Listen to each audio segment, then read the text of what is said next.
Penggunaan data itu sangat penting. Memahami audiens itu sangat menentukan. Salah memahami audiens, salah memahami apa yang mereka inginkan. Jadi salah narasi. Audiens nggak bikin pusing-pusing. Sederhana. Isu apa yang lagi rame? Riding the issue kayak gitu. Nah ini kan butuh data. Betul. Dan data-data inilah yang kemudian diolah oleh tim strategis untuk kemudian mereka nyusun strategi dan aksinya. Makanya di sini adalah bukan konsultan politik diganti oleh AI, tapi nanti yang ada adalah konsultan politik diganti oleh konsultan politik yang menggunakan AI juga. Oke.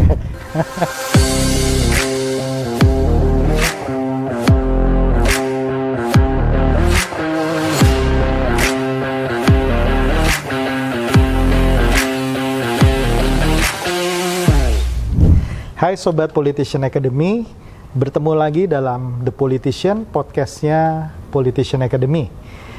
Kali ini suasananya juga agak berbeda dengan podcast-podcast kita sebelumnya, karena kali ini kita berada di outdoor, di ruangan, di tempat yang asri sekali, dan kali ini kita kedatangan tamu yang istimewa sekali, Mas Ismail Fahmi, founder dan pendiri dari Drone Emprit dan Media Kernel Indonesia. Mas Ismail Fahmi, silakan menyapa sobat-sobat Politician Academy. Halo Sobat Politician Academy, ya, salam kenal ya, saya Ismail Fahmi. Senang sekali diundang sama Mas Bonggas, sama Politician Academy di acara ini. Luar biasa ini. Siap, terima kasih. Terima kasih Mas Ismail. Fahmi orang yang sangat sibuk. Kita mendapatkan jadwal untuk bertemu sekarang aja kita udah merencanakan cukup lama ya Mas Fahmi ya. Dan alhamdulillah kita bisa bertemu dan kita akan berbincang lebih lanjut terutama tentang topik teknologi informasi, big data dan politik di Indonesia. Nah, mungkin saya yakin teman-teman yang pakai Twitter X yang sudah sejak lama sudah sangat tahu dengan profil Mas Fahmi, tapi mungkin untuk berkenalan lebih lanjut, Mas Fahmi boleh ceritakan sedikit tentang background Mas Fahmi. Ya, saya tuh sebetulnya bukan politisi sama sekali, jauh dari situ. Orang engineer. Engineer, siap. Dulu S1 ITB, jurusan elektro di Bandung. Subnya telekomunikasi. Tapi kemudian saya suka lebih banyak di programming, computing. Terus setelah lama nggak kuliah, lebih banyak research. Kemudian saya ke Belanda ngambil information science. Ke Belanda. S2, S3 information science. S2, S3 itu langsung S2, S3 langsung information science. Tapi sebetulnya kalau di universitas lain, jurusan saya itu masuk di computer science. Tentang bagaimana memahami bahasa manusia melalui komputer. Jadi ngajarin komputer supaya paham bahasa manusia. Nah, sekarang ini jadinya artificial intelligence, ChatGPT masuknya ke situ. Masuknya ke sana sebetulnya. Jadi saya tahun 2004 sampai 2009 itu PhD tentang itu. Jadi saya membuat bagaimana cara program komputer bisa memahami bahasa Belanda, meskipun saya nggak ngerti bahasa Belanda. Oh gitu. Tapi kan kuliah di sana pakai bahasa Inggris ya. Jadi tapi untuk sehari-harinya juga kan? Ya bahasa Inggris. Bahasa Inggris juga bisa. Makanya bahasa Belanda saya jelek. Ini sama waktu saya kuliah di Swedia Mas, sama sekali nggak bisa bahasa Swedia.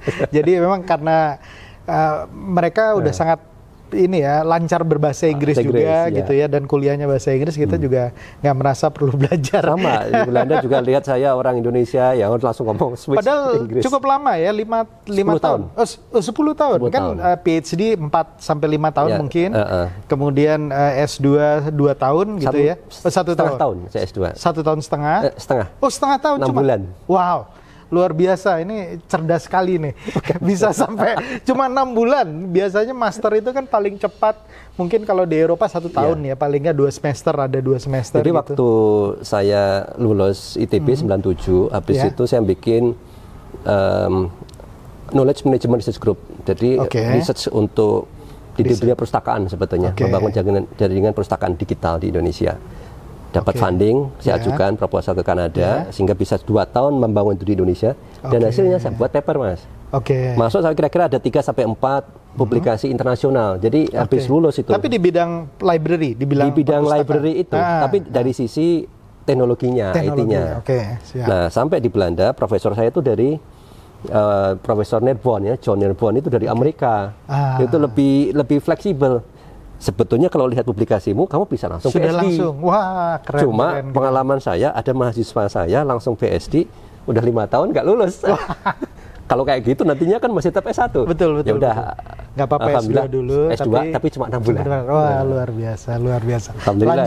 Lanjut ke akhirnya S3. langsung S3. Setelah selesai di Belanda, langsung kembali ke Indonesia atau sempat merantau lagi? 2009 selesai kan berarti 5 tahun saya ke Amsterdam, kerja di Amsterdam. Kerja dulu di sana. Di perusahaan startup di sana. Saya nggak milih perusahaan besar. Saya ingin tahu ngurus perusahaan itu kayak apa sih? Karena dengan startup di situ cuma mungkin 10 orang, saya ketemu bagian keuangan, CEO, bagian yang lain semuanya. Oh kayak gini tuh bikin startup. Tahu semua. Biar punya feeling. Karena saya mau bikin perusahaan nantinya. Siap. Jadi kalau saya di perusahaan besar kan taunya ya sama teman-teman satu bidang saja kan. Urusan yang lain saya nggak ngerti. Itu pengalaman yang sengaja saya ambil supaya nanti balik ke Indonesia sudah bisa bikin perusahaan. Jadi di sana setelah selesai sekitar 2 tahun ya? Ya, 2009 selesai, kemudian 2014 saya balik ke Indonesia. 5 tahun nimba ilmu, nyari pengalaman, curi ilmu dari sana, kemudian, nah begitu sampai ke Indonesia pertama kali apa yang dipikirkan? Sebetulnya saya sudah siapkan sebelum masuk ke Indonesia, jadi 2009 selesai lulus, saya udah mulai kerja, langsung saya membuat eksperimen sendiri. Jadi programming sendiri, tujuannya apa? Supaya ini suatu saat saya nggak tahu kapan pulang ke Indonesia, sudah jadi ini produk. Jadi saya membuat visi, saya ingin bikin perusahaan di mana perusahaan itu lebih banyak berbasisnya riset. Membuat satu produk, bukan software company. Software company kan terserah klien minta apa saya buatin. Setiap tahun berikutnya bikin baru. Enggak, saya mau bikin produk. Produk berbasis dari ilmu yang saya pelajari waktu PhD, yaitu computational linguistic. Nah, ada big data, computational linguistic, artificial intelligence. Ya, dunia itu aja. 2009, 2010, 2011, 2012 sudah jadi produknya. Produknya udah 2 tahun sebelum balik ke Indonesia, saya udah bikin company pertama.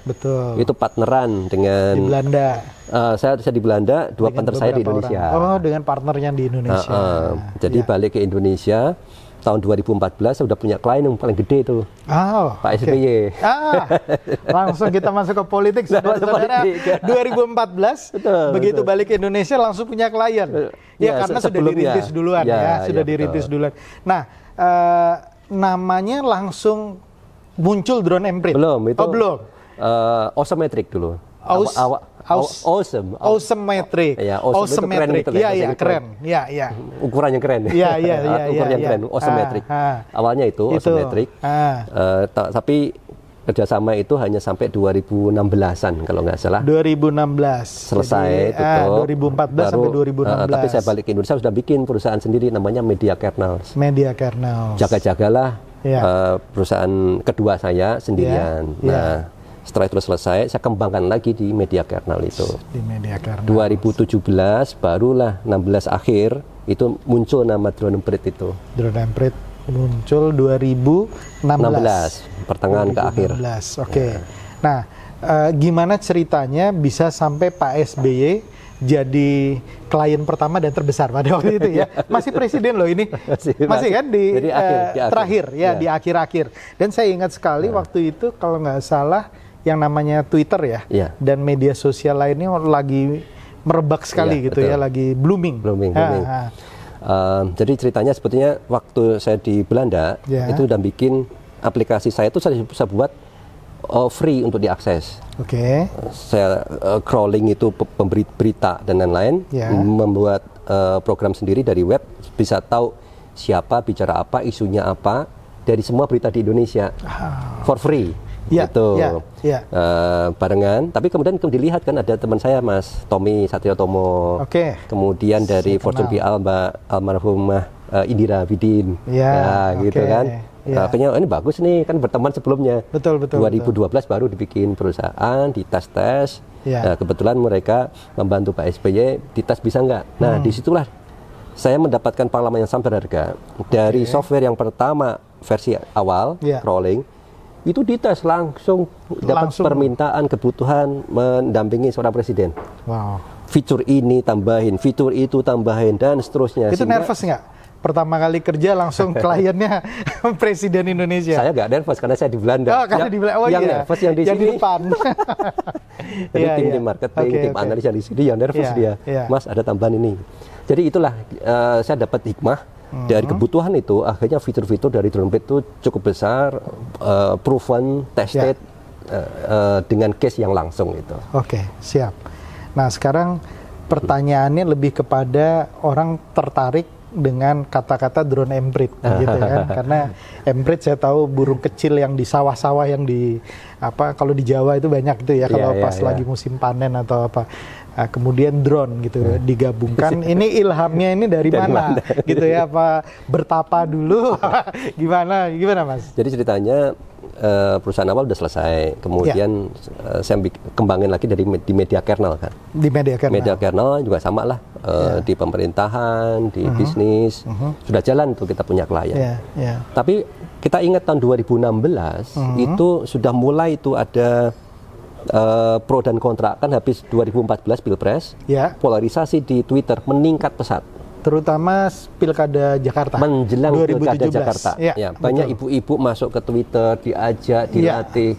Muncullah Muslim Cyber Army dan lain-lain. Yes. Dan kemudian pendukung sebelumnya kan dari Pilpres 2014 kan ada lawannya muncul sangat kuat. Disitulah saya lihat pro kontra sangat kuat, hoax luar biasa, misinformasi. Saya bisa baca dengan mudah karena dari Twitter berseliweran, tapi publik nggak tahu. Betul. Nah, saya merasa wah ini publik harus dikasih tahu, tapi dengan literasi dengan data. Ya. Cuma kalau saya menggunakan nama media kernel, masuk bisnis kok mainnya nyerempet kiri nyerempet kanan kan bahaya. Terus saya iseng aja, saya nggak niat apapun. Pas di rumah saya pertama nggak jauh dari sini gitu ya. Waktu itu lagi ada demo di Monas. Jadi saya bayangin saya terbangin lah Twitter di sana. Wah, mereka lagi nge-tweet kan, nge-tweet. Saya tangkap dari atas Monas itu pakai drone. Drone Twitter. Tapi drone Twitter kan nggak lucu. Twitter kan gambarnya burung kan. Gambarnya burung. Burung kecil. Saya itu orang desa, Mas. Burung kecil itu namanya emprit. Drone emprit. Iya, betul. Saya dapat nama 5 menit. Kasih nama drone emprit, saya cari-cari logo cepet-cepetan juga. Betul. Saya buat analisis, saya taruh di Twitter dengan nama drone emprit. Untuk supaya media kernelnya nggak muncul. Niatnya hanya nutup pintu saja dan supaya adalah jangan ya kita big data tapi harus ada humornya. Jadi dengan alat yang dimiliki ini masyarakat atau Mas Fahmi dan drone emprit bisa tahu mana yang hoax, mana yang enggak, mana yang berita benar, bahkan mungkin mana yang buzzer, mana yang betul ya. Terutama itu. Kadang-kadang banyak informasi sampai di masyarakat, mereka tuh nggak tahu ini yang benar mana yang dengan model data seperti ini di buku ini saya lihat itu. Siapa yang pertama kali ngeposting, siapa yang mengamplifikasi, top influencernya siapa, ada politisi, ada ini. Kemudian mengamplifikasi dan seterusnya. Kemudian saya buatin peta. Oh ternyata ngumpul semua di sini. Nah ini orang satu kubu ini diserang. Setelah itu hari berikutnya muncul cluster di sini. Oh itu berikutnya nih. Nah jadi dengan melihat itu masyarakat akhirnya tahu bahwa mereka itu bisa jadi diombang-ambing oleh sekelompok kecil pendukung ini dengan data tadi gitu. Nah itu kita lakukan terus menerus supaya masyarakat paling tidak hati-hati suatu saat ketika ada isu pro dan kontra nggak mudah terprovokasi. Nggak bisa provokasi, tahu bahwa ada yang namanya buzzers, ada yang namanya bot, ada yang namanya troll. Mana bot, mana buzzer, mana troll itu saya perlihatin kadang-kadang. Mana influencers? Oh ini buzzer, oh ini influencers gitu. Ya ini ironis ya pada saat teknologi kemudian masuk, kemudian masyarakat tidak siap untuk mungkin berpolitik atau beropini melalui teknologi yang baru itu, dan tidak membayangkan dampaknya seperti apa. Ya karena kalau kita lihat misalnya contohnya ini kita bicara politik tapi yang global ya. Seperti waktu itu ada gerakan di Mesir, di Timur Tengah gitu ya, demokrasi muncul di Timur Tengah itu Arab yang menggerakkan Arab Saudi itu kan yang menggerakkan Twitter gitu ya, menggerakkan adalah media sosial gitu ya. Jadi pengaruh media sosial itu besar sekali ya, terutama kalau di dunia internasional itu pada waktu Barack Obama maju, ya itu luar biasa gerakan media sosial dan anak muda menggerakkan voters di Amerika untuk memilih seorang calon presiden yang bukan berkulit putih gitu ya, dan bisa menjadi presiden. Jadi pengaruhnya sebetulnya besar sekali ya, dan Indonesia perlu hati-hati kalau ini, karena saya pernah dapat cerita ini tentang polarisasi ya, pro kontra. bahkan ada kantornya sendiri mas, ya si buzzer ini, dan kadang-kadang menciptakan pro kontra itu satu kantor sendiri, sengaja biar bikin isunya jadi rame gitu ya. Hal-hal kayak gini muncul ya mas ya? Ya, itu namanya kan manipulasi opini publik. Manipulasi ada namanya info ops, information operation. Ya. Jadi namanya ada operasi intelijen, operasi informasi. Nah, di media sosial itu kita bisa angkat sebuah isu, turunkan isu yang lain dengan mengangkat satu isu yang pinggiran gitu, menutup sebuah isu dan lain-lain dengan info ops gitu. Kita bisa juga kalau kita punya jaringan luas, jaringan buzzers atau apa di berbagai daerah, kita bisa dengan mudah membuat trending topik. Nah, sekarang kita dengan mudah pakai program komputer juga sama, membuat trending topik, hitungan jam dan seterusnya, nggak perlu banyak orang. Bisa jadi trending topik? Bisa jadi trending topik, karena teknologi itu bisa diciptakan seolah-olah bot-bot itu nyebar dari berbagai tempat gitu. Nah, itu semua bisa dengan mudah. Dan masyarakat harus dibuat cerdas kan. Makanya di dalam analisis drone page sering saya bongkar-bongkar. Ini loh contoh bot. Kenapa ini trending? Tuh lihat trending. Ya misalnya ini dari sini kan kita gambar, ngumpul banget gitu kan, ngumpul ya misalnya. Ya ada pola-pola bot di sini kan. Satu diamplifikasi gitu. Nih. Nah, gambar-gambar ini kan jumlah usernya itu bisa ribuan, orang nggak tahu yang mana, tapi dengan digambar visualisasi, model gini tuh cara bekerja bot itu, cara gini tuh cara manipulasi itu. Gitu. Baik, nah ini karena teman-teman kita udah mulai ngutak-ngatik buku ini menurut saya sebuah seri buku yang luar biasa ya, judulnya Membaca Indonesia. Nah, Mas Fahmi bisa jelasin mengenai maksud dibuatnya buku ini sampai berjilid-jilid ini ya, dengan topik yang berbeda-beda per bukunya. Gimana Mas? Ini seri 1 itu September, Oktober 2018. 2018. Nah, 2018 itu ini saya buat kira-kira menjelang Pilpres 2019. 2019. Ya. Jadi hampir setiap minggu itu ada sekitar 3-4 isu yang muncul. Ya, selama menjelang Pilpres itu. Dan setiap isu itu kita buat analisis. Satu analisis itu bisa sampai datanya itu bisa sampai 20 halaman. Wow. Saya taruh di Twitter, saya taruh di Facebook gitu. Dan for free Mas ya? For free saya taruh. Cuma kemudian banyak mahasiswa peneliti mau mengutip itu. Mengutipnya gimana gitu. Cara merefer gitu ya, referensinya masuk ke Twitter ini. Saya berpikir akhirnya ini perlu ditulis ulang lebih bagus lagi dalam bentuk buku, sehingga satu buku ini isinya banyak isu. 1 bulan cuman. Jadi saya bisa nulis buku 1 bulan itu 1 buku. Wow. Dengan banyak isu-isu seperti ini dan beragam apapun. Nah, makanya saya kasih judul Membaca Indonesia. Karena betul-betul membaca Indonesia dari data. Melalui sumbernya mana, dari Twitter, dari YouTube ada, dari Facebook kadang saya masukin, dari berita online masuk. Nah, kalau kita buat terus-menerus, kan jadi diarinya Indonesia ini, membaca Indonesia. Betul. Tujuannya memang ini supaya lebih abadi sehingga jadi bahan penelitian. Makanya kalau kita lihat itu alhamdulillah itu di Google Scholar, kalau kita cari drone emprit tanda kutip gitu, keluar banyak sekali, ada sekitar 500-an lebih entry result yang merefer ke drone emprit. Mereka gunakan drone emprit sebagai data itu. Dan kalau udah berbentuk buku, bikin footnote-nya lebih mudah. Ya, lebih mudah kan. Untuk student kan penting itu ya. Footnote yang mengarah kepada buku itu lebih dianggap sebagai sources yang baik gitu ya. Ya, keren. Jadi ini judulnya juga beda-beda ya, Cyber War. Yang kedua tadi tentang yang pertama isunya berubah-ubah. Saya hanya ambil salah satu isu saja. Pada bulan itu yang ramai apa gitu. Ya, ini 2019. Ya, terakhir. Ya, 2024 nggak buat Mas yang kemarin untuk Pileg dan Pilpres. Karena kan isunya juga ramai juga tuh. Terakhir April 2019 kan Pilpres. Iya, betul. Sebetulnya saya sudah siap ada 4 seri lagi, ada 4 buku lagi. Tapi menjelang COVID 2020. Oh iya betul. Akhirnya COVID. stop, kita nggak publish dulu. Publish lagi. Gitu. Tapi ada insya Allah mudah-mudahan suatu saat kita publish lagi, lanjutin.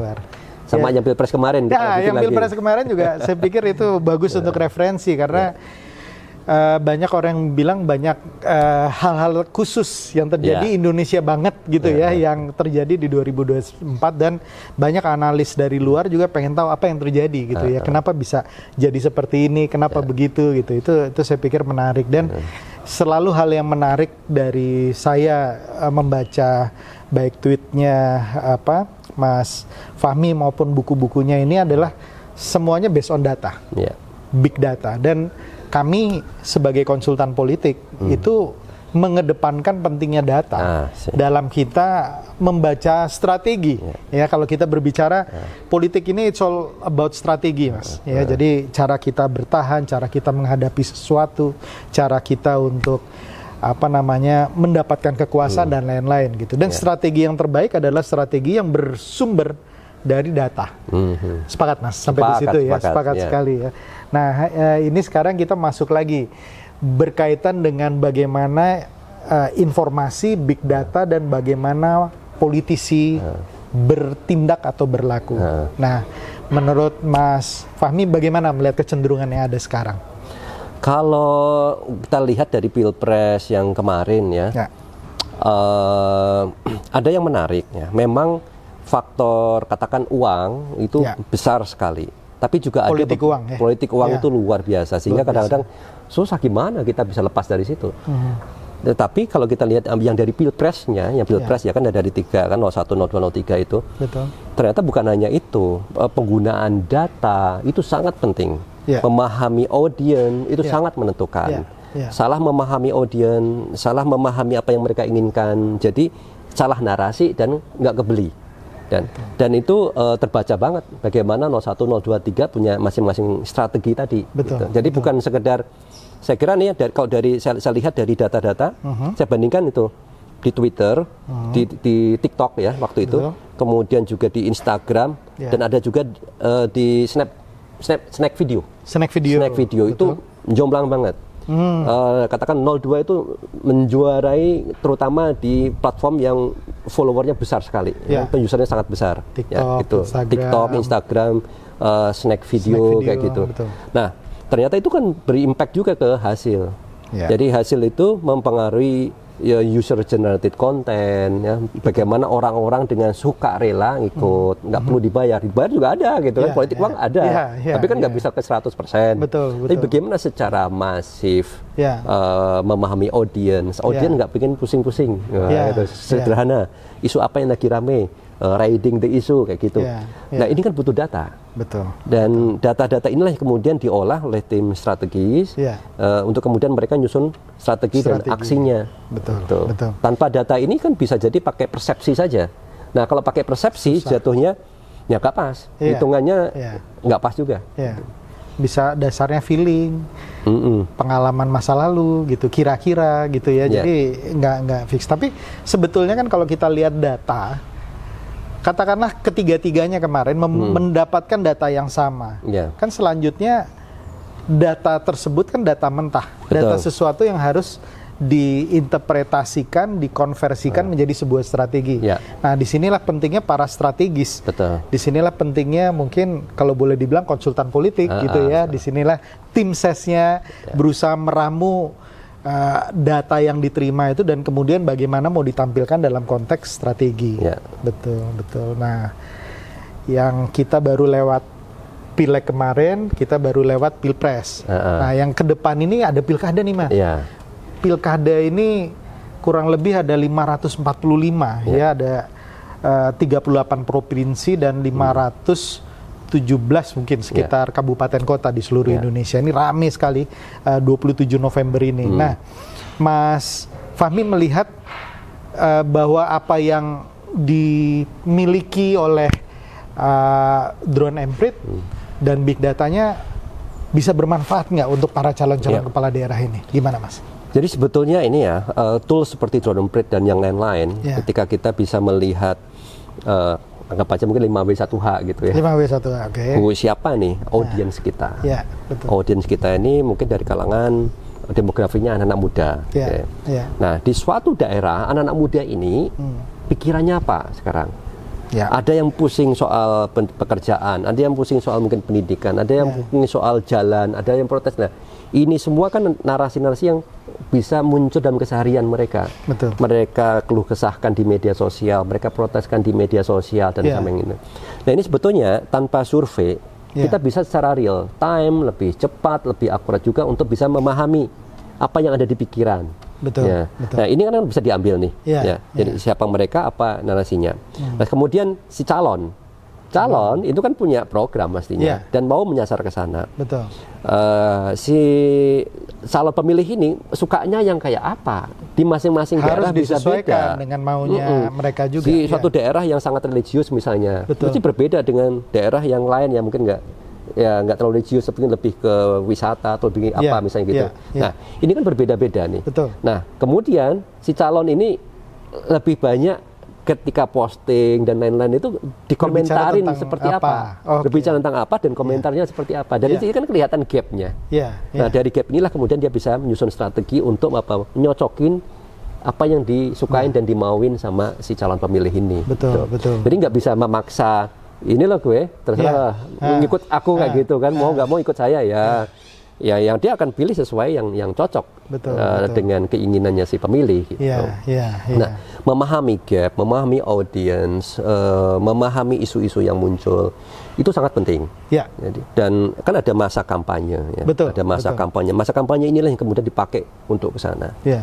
Dan masa kampanye yang sekarang jauh lebih pendek, Mas, daripada yang sebelum-sebelumnya itu kan ada yang 4 bulan, 6 bulan. Sekarang ini hanya 2 bulan. Otomatis waktu dia untuk mensosialisasikan diri, program dan visi misinya itu waktunya lebih pendek. Oleh karena itu mungkin cara paling efektif mungkin salah satunya dengan memakai ini media sosial. Cara paling efektif dari media sosial. Kita harus tahu si audiens itu ada di mana. Di suatu daerah mungkin banyak di TikTok, main di TikTok. Suatu daerah mungkin Twitter gitu, kayak Jakarta mungkin sangat Twitter minded, mungkin di Twitter gitu. Di TikToknya juga dan lain-lain juga gitu. Jadi di mana mereka berada, terus kemudian di situ sedang bicara apa, narasi apa, kita bisa hadir dengan cepat. Sebetulnya calon kepala daerah atau partai politik punya sebuah tools yang sejak pilkada, pileg, dan pilpres langsung itu banyak digunakan, namanya survei.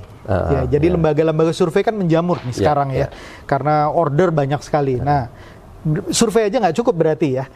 Survei itu sangat membantu juga sangat kan? Membantu, sangat membantu karena sebagai sampling dan itu secara statistik, saintifik kan benar kan gitu, tested gitu ya. Betul. Nah, sekarang ini karena kita di zaman media sosial, jadi kan nggak cukup. Ya kita harus melakukan survei di media sosial. Nah, dan yang namanya media sosial itu sebetulnya nggak perlu survei. Kita bicara dengan data, populasi orang yang bicara di situ, volume percakapan semuanya diambil. Jadi nggak milih-milih. Dan nggak ada pertanyaan yang sudah didesain sedemikian rupa ya. Kalau di survei kan ada pertanyaan yang didesain dan harus ditanyakan dengan sampling tertentu gitu ya. Kalau ini cukup kita potret dari apa yang ada sekarang gitu ya untuk ditampilkan gitu ya. Tapi kadang-kadang ada satu isu ya, calonnya belum terkenal. Betul, nggak populer. Nggak populer, dilihat percakapannya belum ada, pemberitanya belum ada. Nah, ini harus seperti FGD. Yang namanya FGD kan kita nanyain. Tapi ini FGD dalam tanda kutip di media sosial. Ya kita simpel-simpel aja kasih pertanyaan, kasih ini pura-pura misalnya mengkritik atau apa supaya jadi biar tahu pandangan publik seperti apa, netizen seperti apa. Nah, itulah kemudian kita tangkap. Jadi sebetulnya mirip ya antara dunia nyata dan dunia maya. Apa yang kita lakukan di dunia nyata dengan FGD, dengan survei, dengan kasih pertanyaan, hanya sama bisa kita lakukan di media maya, media sosial gitu. Dengan biaya yang lebih harusnya biayanya juga bisa lebih murah lebih murah dengan media sosial ya. Karena kalau kayak survei-survei itu kan ada respondennya misalnya 400, harga 150 juta gitu ya. Kalau 800 berapa itu patokannya ada ya kalau lembaga-lembaga survei seperti itu gitu ya. Cuman memang saya juga mengamati bahwa kalau di survei-survei itu kadang-kadang yang dilihat cuma 2 hal saja, popularitas dan elektabilitas. Padahal kan sebetulnya dalam survei itu banyak sekali hal yang bisa digali ya. Ini dalam konteks media sosial ini potretnya lebih luas lagi gitu ya. Kita bisa lihat. Nah, yang menarik berikutnya Drone Emprit dan Politician Academy di sini juga punya program dan nanti akan ada kolaborasi dalam bentuk digital political mapping. Nah, ini menarik, digital political mapping. Mungkin tadi sudah dikasih spill sedikit mengenai digital political mapping itu isinya bagaimana. Bisa jelaskan lebih lanjut Mas nanti gambarannya seperti apa dan bagaimana dia bisa memudahkan seorang kepala daerah atau calon kepala daerah. Jadi sebetulnya Drone Emprit kan tools saja ya, tools yang bisa membantu. Dan di sini kita perlu political academy. Disitulah yang menyusun, mendesain informasi yang mau dihasilkan seperti apa, sumbernya dari mana. Mas, kalau daerah ini kita butuh dari misalnya TikTok atau di mana, coba petanya seperti apa, kita ambil dari situ. Kemudian kita ingin tahu apa Mas, misalnya influencersnya, kemudian tokoh masyarakatnya, isu yang lagi ramai di sana apa. Nah, hal seperti ini kemudian kita coba ambil. Nah, informasi yang dihasilkan dari Drone Emprit kemudian dianalisis kan oleh konsultan. Nah, hal ini butuh pengalaman kami ya untuk membaca data itu. Dari kita punya klien ya, dari nol sama sekali kita kasih dashboard untuk membaca. Itu butuh waktu 3 bulan kadang-kadang itu. 3 bulan? Itu kadang nggak cukup. Nggak cukup 3 bulan Sense-nya kadang nggak dapat. Nah, makanya di sini perlu adanya political consultant yang dia punya pengalaman sebelum-sebelumnya. Melihat data ini langsung, oh kayak gini nih. Disambung-sambungin. Nah, disinilah kolaborasi antara politisi, konsultan, dan kemudian tools. Ada prinsip di kita itu 4 Eyes, 4 I. Gitu istilahnya. Kita pertama apa? Kita perlu insight dulu kan. Dari insight itu informasinya apa yang kita dapetin dari media sosial. Dari insight itu kemudian kita susun strategi berikutnya. Bagaimana kita melakukan implementation menyusun strategi. Misalnya kita membuat meme barangkali ya, membuat video, membuat rilis atau membuat apa, kemudian dijalankan kan gitu. Kemudian kan ada impact-nya, kita ukur lagi impact-nya. Jadi insight lagi muter. Nah, ini semua satu lingkaran yang melibatkan di situ nanti ada politisi tadi, publik masyarakat, kemudian tools, kemudian juga konsultan. Muter di sini. Ya, kolaborasi ini saya kira sangat penting. Dan terutama juga nih sebetulnya kalau Drone Emprit sejak dulu kita kolaborasi ini baru sekarang sih sebetulnya. Baru sekarang. Selama ini kita nggak pas Pilpres kemarin kan hanya muncul di TV ya. Kita memang sengaja tidak main di pilkada, pilpres, kayak itu nggak main karena berpikirnya adalah kita ingin membantu pada saat setelah terpilih, nanti kita bantu di pemerintahan.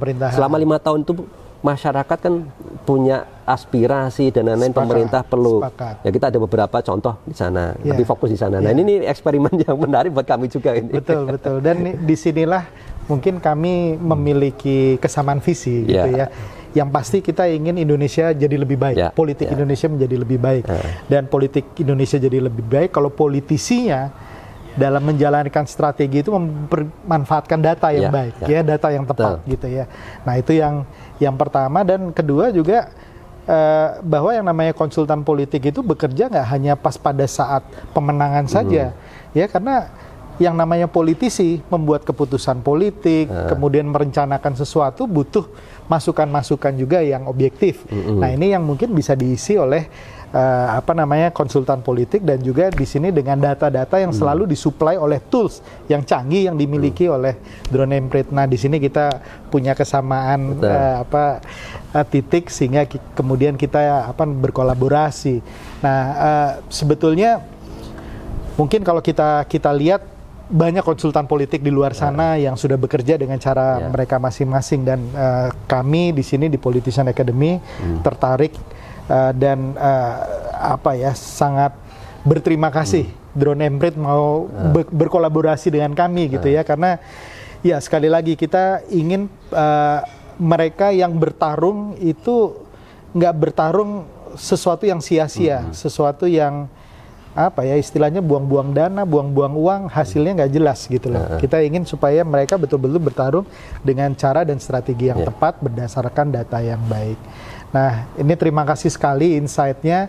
Mungkin saya satu lagi, Mas Fahmi, karena teknologi ini kan udah masuk ke AI, gitu ya. Banyak orang bilang banyak pekerjaan bisa digantikan oleh AI, ya. Dan sekarang sudah mulai terlihat arah ke situ, gitu ya. Misalnya di bank-bank, branch makin berkurang, gitu ya. Customer service makin berkurang, semua digantikan dengan AI. Nah, sampai juga masuk kepada bagian konsultan politik, gitu ya. Bahwa kalau pakai AI nggak perlu konsultan politik karena AI sudah bisa menjawab semuanya. Nah, menurut Mas Fahmi gimana ini? Kalau itu di DroneBrit ada, kita udah tambahin juga. Gitu. Oh, udah tambahin juga.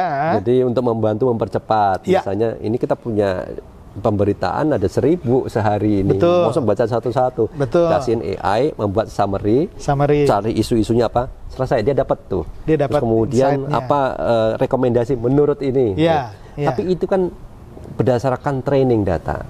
Pengalaman saya ketika berulang kali itu berdasarkan training, data training yang dilakukan oleh trainer di ChatGPT mungkin, Gemini dan lain-lain terhadap AI-nya, algoritmanya. Sehingga dia terbatas di situ. Sementara kondisi di masing-masing tempat bisa beda-beda. Kita bisa sih misalnya minta AI untuk lebih akurat, tapi kita harus memasukkan kondisi, memasukkan konteks dan lain-lain. Cuma kadang-kadang kita nggak sempat masukin. Nah, sementara kondisi lingkungan sekitar, konteks yang ada itu sudah ada di pikiran dan kepala si konsultan politik ini. Makanya di sini adalah bukan konsultan politik diganti oleh AI, tapi nanti yang ada adalah konsultan politik diganti oleh konsultan politik yang menggunakan AI juga. Jadi kayak di perbankan gitu, di bank-bank itu pekerjaan bukan bank atau apa gitu pekerjaan itu diganti oleh AI enggak, tapi diganti oleh orang lain atau bank lain yang memanfaatkan AI. Jadi bank-bank itu bisa berkompetisi karena dia menggunakan AI di situ. Tapi juga harus hati-hati. Penggunaan AI yang terlalu eksesif, terlalu banyak, misalnya dikit-dikit AI, konten AI, video AI, itu orang udah enak gitu. Orang udah tahu ini dari AI, udah nggak menarik lagi. Jadi orang harus ada originalitas. Kehilangan personalisasi. Betul ya. Misalnya gini, Anda butuh suara saya, tapi kok nggak mau capek-capek nyerahin ke AI, terus kemudian bikin konten disebarin-sebarin. Akhirnya orang kan jadi nggak connect. Tapi kalau lihat, wah ini dia effort banget, turun di lapangan, bikin ditulis tangan sendiri di ini, personal touch. Jadi ini worth it banget dia butuh suara saya dan dia effort juga untuk saya. Hal seperti itu, itu ada dalam pikiran. Tapi kalau dikit-dikit sebarin AI, ini orang butuh saya nggak sih? Kok kemudian dengan mudahnya tinggal satu klik serahin ke AI. Faktor itu juga harus hati-hati. Terlalu banyak AI bisa jadi nggak pas. Jadi AI ini tools, tools untuk analisis, tools untuk membantu mempercepat memahami isu, tools kemudian untuk memahami konteks dan lain-lain. Strategi tetap harus dari konsultan politik. Realisasi juga harus konsultan politik, kemudian dibantu dengan monitoring dan evaluasinya juga. Itu monitoring AI bisa AI gitu karena ya, bisa mempercepat. Jadi memang fungsi AI di sini untuk mempermudah, untuk memfasilitasi, bukan mengganti, gitu ya. Wah, ini menarik sekali, teman-teman, dalam konteks ini. Jadi kalau menurut saya kita juga nggak perlu alergi karena justru ini mempermudah kerja dari kita semua. Tinggal bagaimana melihat ini sebagai alat yang mempermudah dan membuat kita menjadi kerjanya lebih efektif dan efisien. Saya pikir itu. Jadi mudah-mudahan kolaborasi DroneMPrit dan Politician Academy bisa banyak membantu calon-calon kepala daerah di Indonesia, dan kita nanti punya komitmen, Mas, bahwa kita tidak akan membantu hanya cuman di sini aja prosesnya.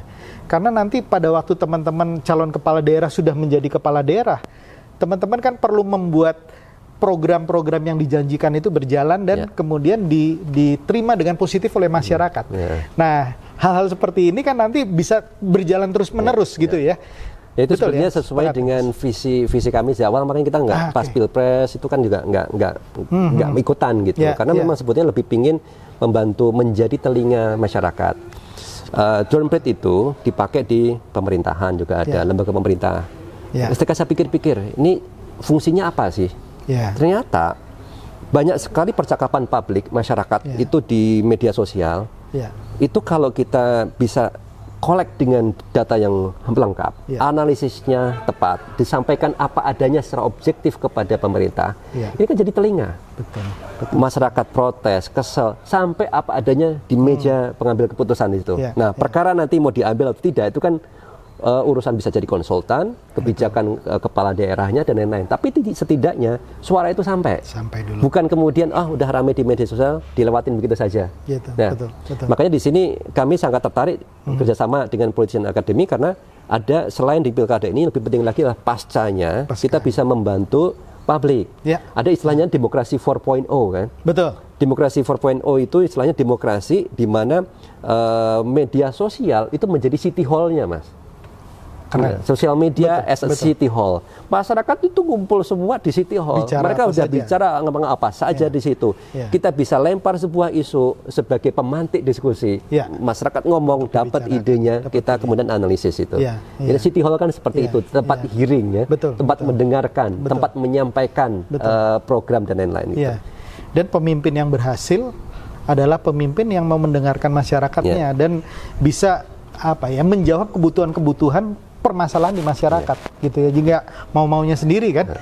Betul ya. Apalagi di dalam negara yang demokratis seperti Indonesia ini. Dan kita harus mulai dengan mendengar. Dimulai dengan mendengarkan. Ini penting sekali ya. Jadi mendengar ini listening bukan hear saja gitu ya. Jadi berusaha aktif. Mendengarkan aktif ya dengan penuh empati gitu ya, apa yang diinginkan masyarakat. Jadi ya saya pikir ini titik poin yang menarik dan merupakan poin akhir dari pembicaraan kita kali ini gitu ya. Jadi mungkin Mas Fahmi ada yang mau disampaikan. Ini kebetulan sobat-sobat Politician Academy ini banyak anak-anak muda juga gitu ya, calon-calon politisi gitu ya, banyak juga gitu ya. Nah, dalam keterkaitan dengan data, informasi, media sosial dan politik, kira-kira ada yang mau disampaikan nggak, Mas? Ya, ini ada, Mas. Melihat dari Pilpres dan Pileg yang kemarin, di mana politik uang kan makin luar biasa. Ada feeling keputusasaan kadang-kadang ya, melihat Indonesia ke depan. Nah, ini kapan ini bisa di stop? Kapan ini bisa diubah lah paling tidak itu. Betul. Ada yang menarik kemarin tuh di Eropa. Di Eropa itu kan di di EU ya, European Union.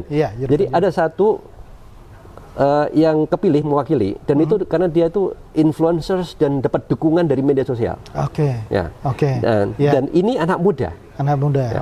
Nah, dia dapat dukungan luar biasa dari media sosial, muncul kemudian jadi perwakilan. Biasanya selama ini kan enggak ya, lewat lobby-lobby atau partai atau apa gitu. Ini enggak, dari media sosial. Nah, ini sebagai contoh, bisa suatu saat nih gelombang-gelombang ini bisa seperti itu. Kalau anak-anak muda yang sekarang ada, bisa nggak mereka bikin perubahan?